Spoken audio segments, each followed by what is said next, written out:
Breaking news 3 వన్డేల series ను భారత్ కైవసం చేసుకుంది. విశాఖ వేదికగా జరిగిన చివరి వన్డేలో దక్షిణాఫ్రికాపై టీమిండియా 9 వికెట్ల తేడాతో విజయం సాధించింది.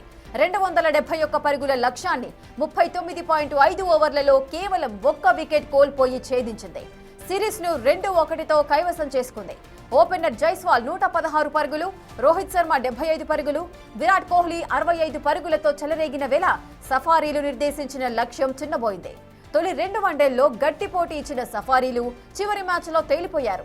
తొలుత సఫారీలు 47.5 ఓవర్లలో 270 పరుగులకు ఆలౌట్ అయ్యారు. జైస్వాల్, కోహ్లీ రెండో వికెట్కు 84 బంతుల్లో 116 పరుగులు జోడించి భారత్కు ఘన విజయం అందించారు.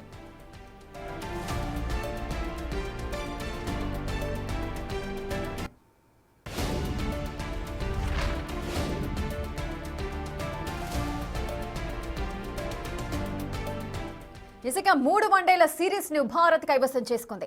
విశాఖ వేదికగా జరిగిన ఈ చివరి వన్డేలో దక్షిణాఫ్రికాపై టీమిండియా 9 వికెట్ల తేడాతో విజయం సాధించింది. పూర్తి డీటెయిల్స్ మా ప్రతినిధి రాజు అందిస్తారు. రాజు, అసలు మ్యాచ్ ఏ విధంగా కొనసాగింది? మొదటి నుంచి కూడా ఇండియా సౌత్ ఆఫ్రికా మధ్య జరిగినటువంటి ఈ మ్యాచ్ చాలా ఉత్కంఠంగా సాగినటువంటిది అయితే ఉంది. ఎందుకంటే మొదటిసారి చాలా మ్యాచ్ల తర్వాత ఇండియా టాస్ గెలిచిన తర్వాత బౌలింగ్ తీసుకుని సౌత్ ఆఫ్రికాని బ్యాటింగ్ అయితే వాళ్ళని ఇన్వైట్ చేసిన తర్వాత ఖచ్చితంగా ఇండియా, ఎందుకంటే విశాఖ స్టేడియం అటు ఇండియాకి కలిసి వచ్చినటువంటి స్టేడియం, ఫేవరెట్ స్టేడియంగా ఉన్నటువంటి నేపథ్యంలో ఖచ్చితంగా ఇండియా మ్యాచ్ గెలుస్తుందని ముందుగానే ఒక అంచనాలు అయితే ఉన్నాయి. అయితే సౌత్ ఆఫ్రికా బ్యాట్స్మెన్స్ కూడా చాలా వేగంగా పరుగులు తీస్తూ దాదాపుగా అంటే 20 ఓవర్లకే భారీ స్కోర్ చేస్తున్నటువంటి తరుణంలో ఇంచుమించుగా సెకండ్ మ్యాచ్ లో ఏ విధంగా అయితే 300 స్కోర్ దాటిందో ఇప్పుడు కూడా ఖచ్చితంగా 300 స్కోర్ దాటుతుంది సౌత్ ఆఫ్రికా అని అనుకున్నటువంటి సమయంలో ఒక్కసారిగా వరుసగా వికెట్లు పడుతూ వచ్చాయి. దీంతో 270 పరుగులకే సౌత్ ఆఫ్రికా తేలిపోవడం, ఆల్అౌట్ అవడం, ఇంచుమించుగా అప్పటికే 2 ఓవర్లు మిగిలినటువంటి పరిస్థితి కనిపిస్తుంది. ఈ నేపథ్యంలో భారత అభిమానుల్లో ఒక ఉత్సాహం నెలకొన్నటువంటి పరిస్థితి ఉంది. ఎందుకంటే ముఖ్యంగా చూస్తే విశాఖ గ్రౌండ్ కి సంబంధించి కూడా, ముఖ్యంగా స్టేడియంలో కూడా విరాట్ కోహ్లీకి మంచి రికార్డు ఉంది. 7 మ్యాచ్లు ఆడితే ఇక్కడే 3 సెంచరీలు అయితే చేశాడు.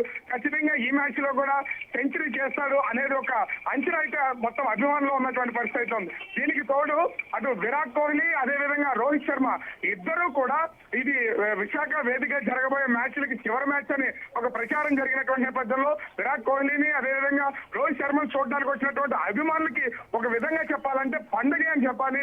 రోహిత్ శర్మ ఓపెనర్ గా వచ్చి 75 పరుగులు చేశాడు. అదేవిధంగా జైస్వాల్ 116 పరుగులు, విరాట్ కోహ్లీ అనుకున్న విధంగానే 65 పరుగులతో మొత్తం ఇండియా అయితే ఆ సిరీస్ ని గెలుచుకుంది.